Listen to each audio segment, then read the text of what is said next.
Welcome back to my channel. Now, you know we're doing some movies from the 90s, early 2000s. I've had some requests. Some of those requests cost money, so I'm gonna need y'all to hit that donation bucket in the comments, okay? But this time we are doing Why Did I Get Married? Now, you know I'm a relationship person. I'm a licensed therapist, and I do a lot of couples therapy. And y'all came here to learn some things about yourself. So if you are about evolving, growing, taking some of this information that I provide you of value into your own lives, let's get into it.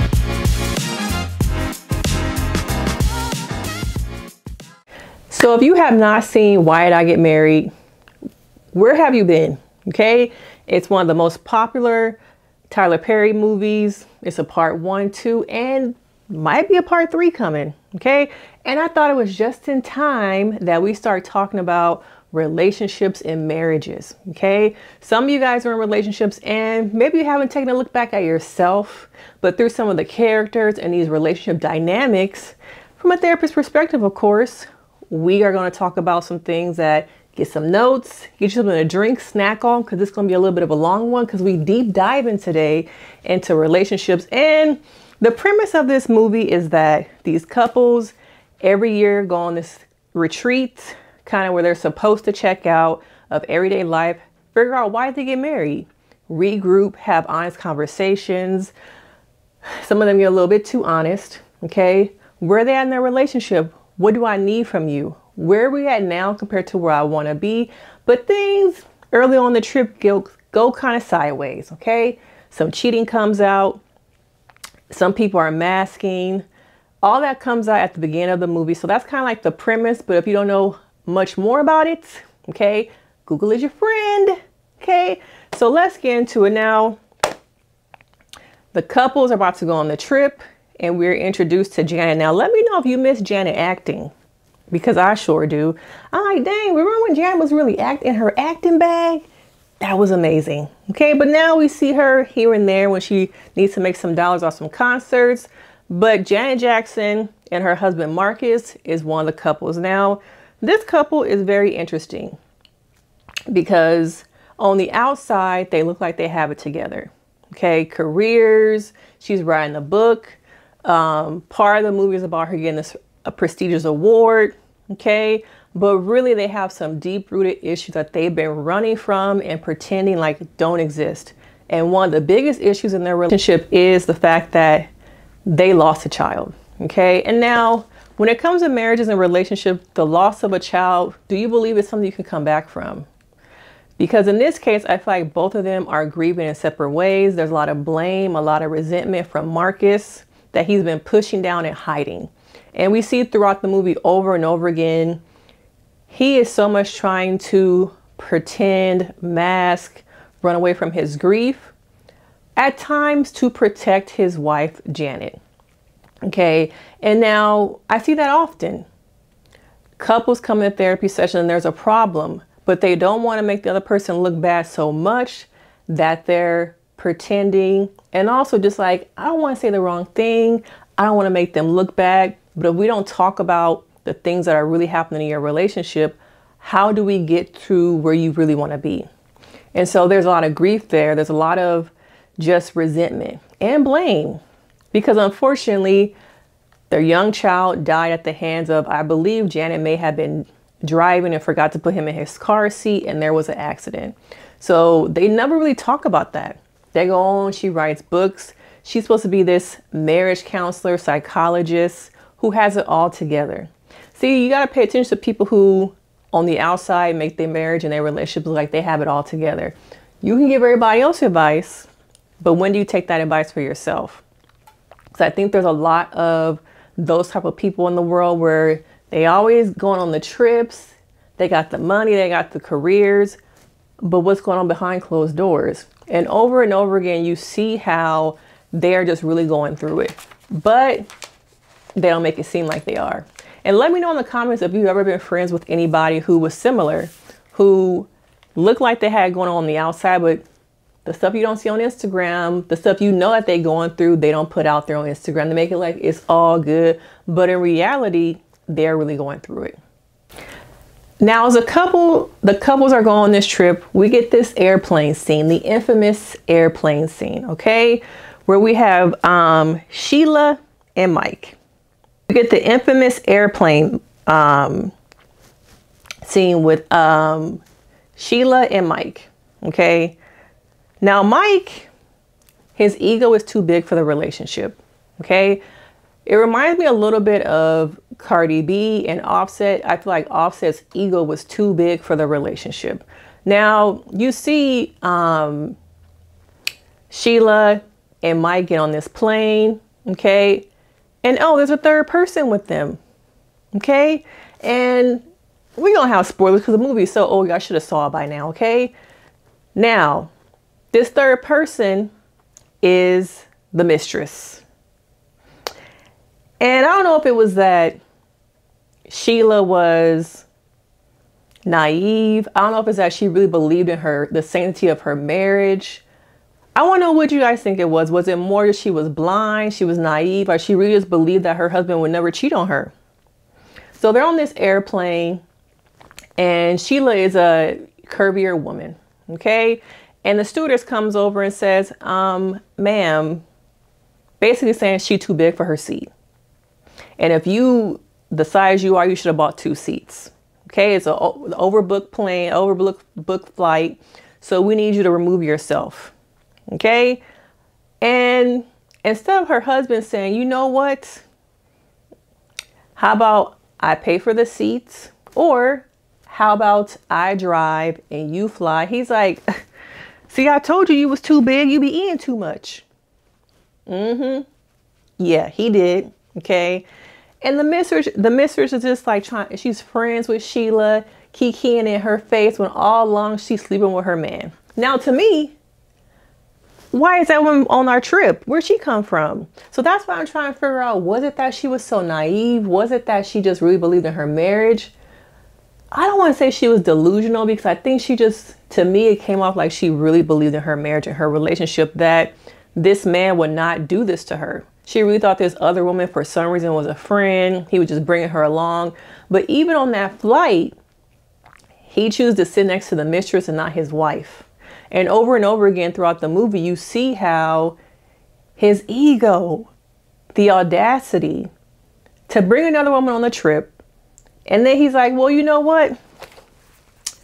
Here's $100, get you a rental car, and I'll meet you at the cabin. Let me know, would y'all let that go down? Okay. So then she's driving by herself through states. We see her drive through Missouri, a few states by herself, while this man is kikiing and ha-haing with his mistress on that flight. And he gets to the cabin. Everybody is like, who this? Who is this woman? He's like, oh man, you know how it is. And they really see it for what it is. Did he really bring his mistress? And the other couples, the other women are already there also, like, oh, I know he did not just bring another woman here. Where is your wife? Where is Sheila? And you know, Angie, she gonna tell it like it is. She gonna get them folks together. Okay. Now we're gonna get to Angie a little bit later, but I feel like with Sheila and Mike is dismissive and uninterested in his wife, who brings a mistress on a trip with them. And he keeps going over this 80-20 rule. And let me know if y'all have ever heard of the 80-20 rule about your wife is only, I think he said your wife is only going to give you 80% and you got to get the 20% from another woman. It reminds me of all these, you know, even though this movie was so long ago, there's so many men who have this mentality in these podcasts, these YouTube videos, this rhetoric, okay, that Kevin Samuels was able to bring to the surface. And it's almost like these men feel like they have to carry on his legacy by still talking about this rhetoric that women should only be down here. If you're not a certain weight, if you don't look a certain way, if you're too independent, then I don't want you. Okay. So over and over again, we see how Mike just does not care. I don't know if he ever really cared about her. Okay. But we'll get a little bit more into the movie. I'm just going over the couples for now. let's get to Angie and Mike. Okay. Now, Angie and Mike, see, I want to ask y'all, do you guys feel like, well, let me give you a little, for some of y'all who for some reason haven't seen the movie, Angie owns a hair care business. I believe Marcus maybe at one point was a barber, but now he really doesn't have a job.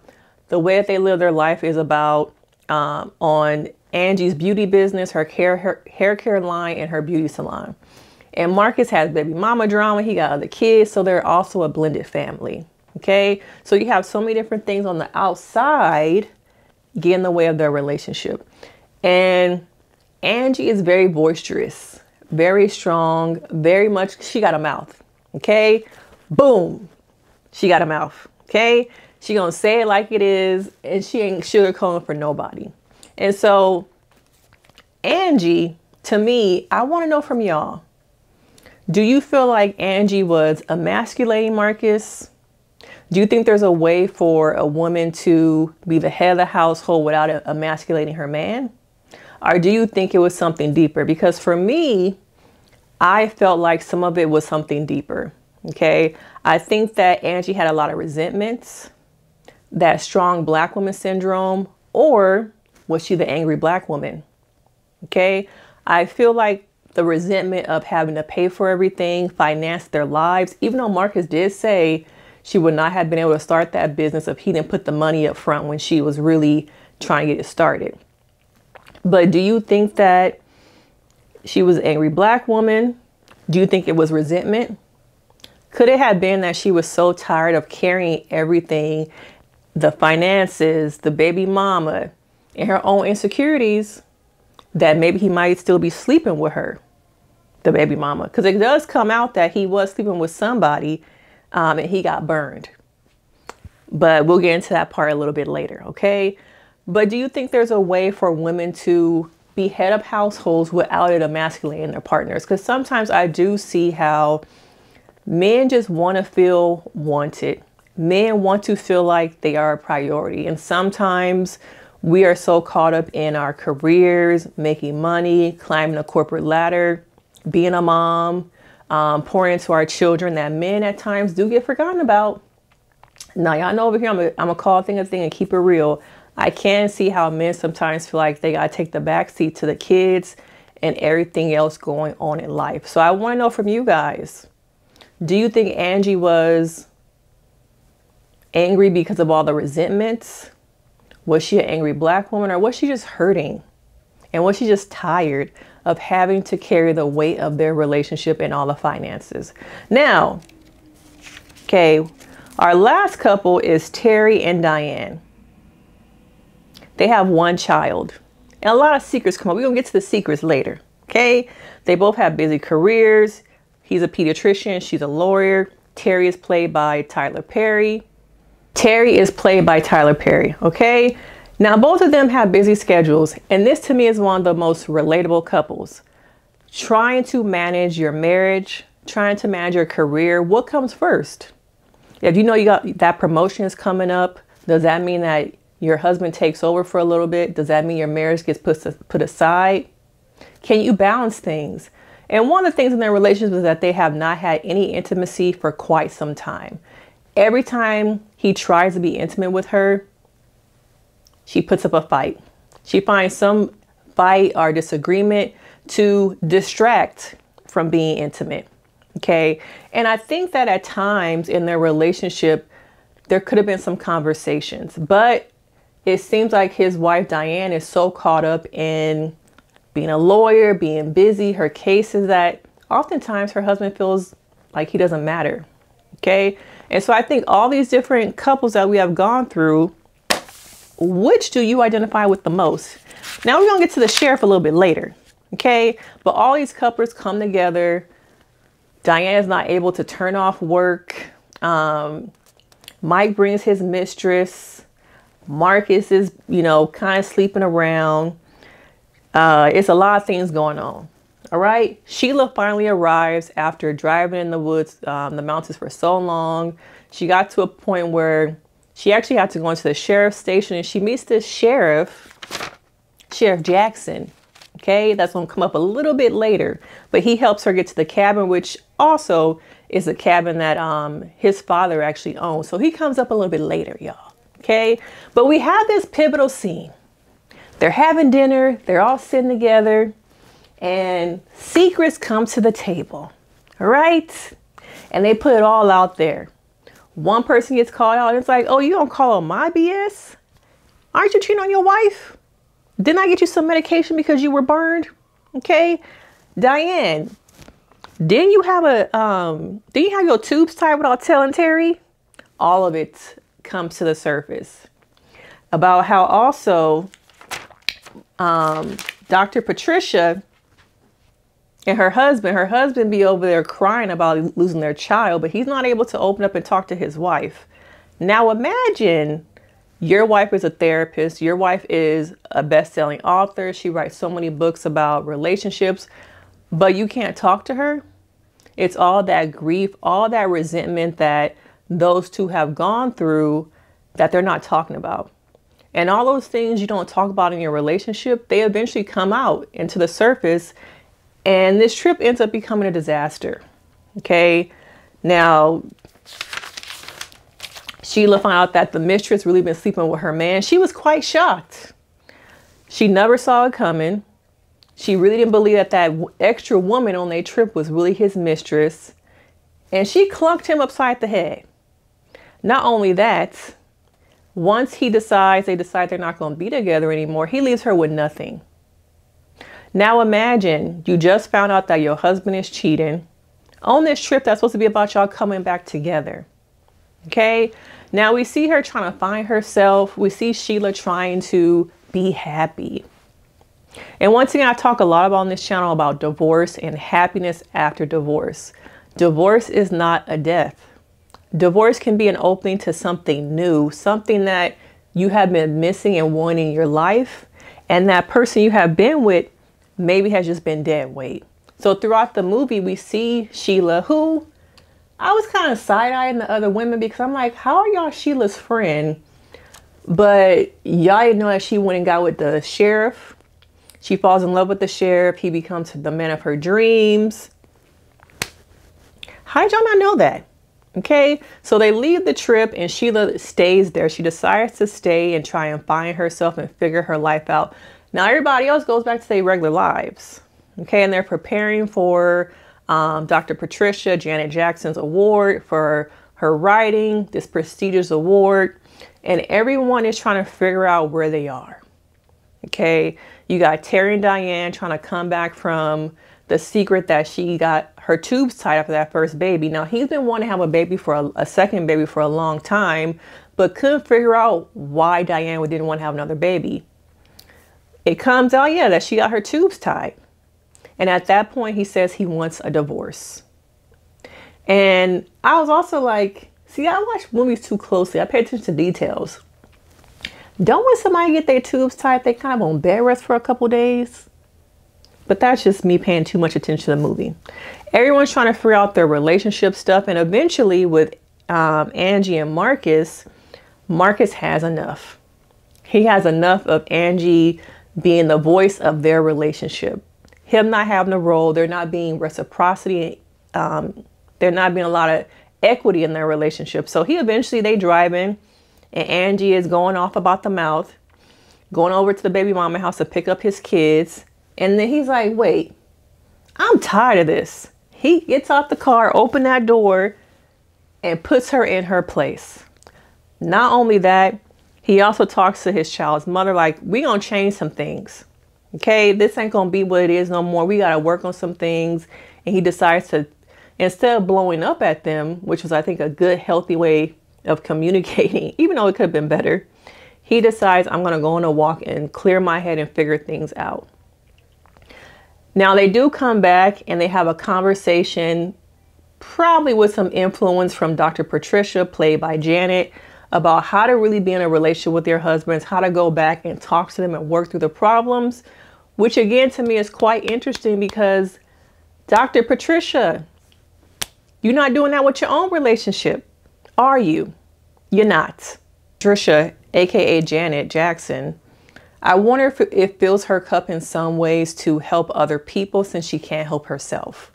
And I think a lot of people in relationships focus so much on other people because it distracts from the own pain that they're going through, that grief, that loss, and how much it impacts a marriage, a relationship to lose a child.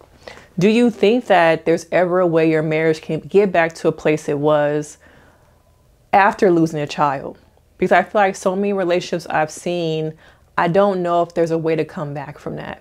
Both people are in pain. There's probably at times, like we see in this movie, blame on the other person. How did you let this happen? Why aren't you comforting me enough? Why are you focused so much on different things you are doing to distract you? What about us? So I feel like over and over again, I'm wondering, can you really come back from that? Okay. And when it comes to Terry and Diane, over time, they do get it together. They are able to come back, at least in this movie. Let me know if I should do Why I Get Married Too, okay, or Why I Get Married Again. But I feel like they do come back, but I wonder what does it look like to balance out your career and your relationship? Is it possible? Or are people so focused on one or the other that balance does not exist? A lot of people I've talked to, parents, career-driven people, people just in relationships, they feel like there's no balance, and that balance doesn't really exist. And I'm wondering, me, my own perspective, being in my own relationship, I do feel like balance does exist, but it comes with a lot of communication. That's one of the pivotal C's in relationships, is communicating. Do you communicate with your partner? Do you communicate more with your friends? Okay.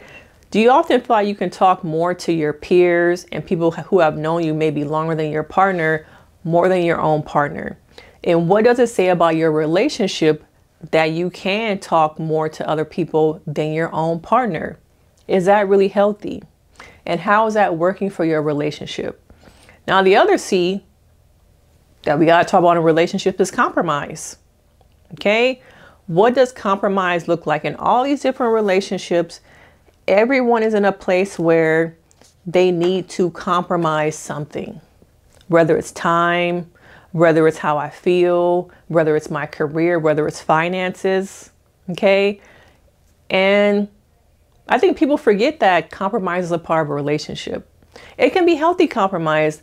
To me, compromise looks like I am willing to compromise where I'm not losing myself.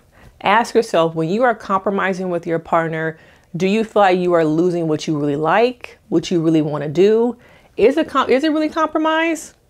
Are you pushing your own needs down, your own self down for the sake of the relationship and the sake of your partner? Because if you're doing that, then that is not healthy. That is not going to work for you long term.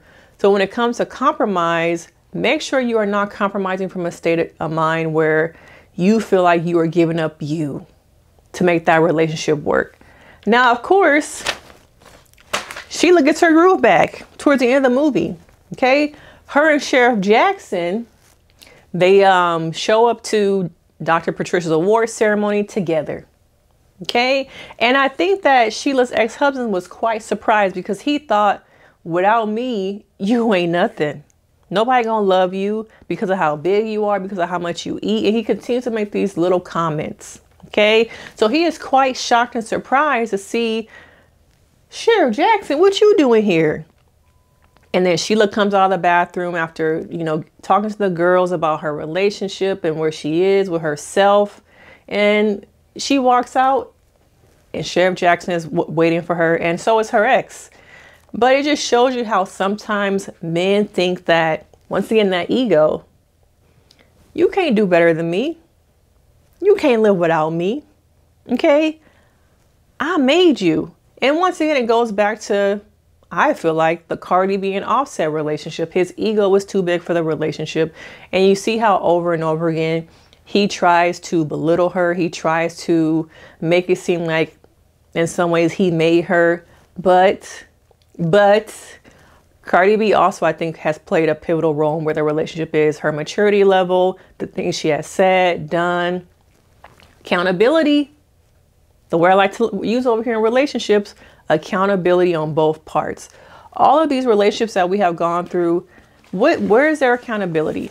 Do you think that in this movie, each of them really took accountability for where they are? Do we get enough of seeing the different layers of these couples to really understand them? Because I know there's another movie after this, but do you think that repair really happened, or was it brushed away? Okay. And in any of your relationships, do you often brush away problems? Do you talk about them? Do you have resentment with your partner? Because at some points, I've been in couples therapy with people and the resentment is so tense, so deep, I can't fix that. Sometimes y'all really need a lawyer, not a therapist. Call it off, go your separate ways, and be happy. Living your life. They live their life. You don't have to stay together. But I want to know from you guys, looking at the layers, looking at these different couples, who do you think you mirror? Does your husband remind you of any of these people? Does your wife, your girlfriend, your boyfriend? Who do you kind of resonate with? Is it Terry and Diane, their relationship where career is the focus? Sheila and Mike, where the ego was too big for the relationship? Angie and Marcus, where to me it was a lot of emasculation. Okay.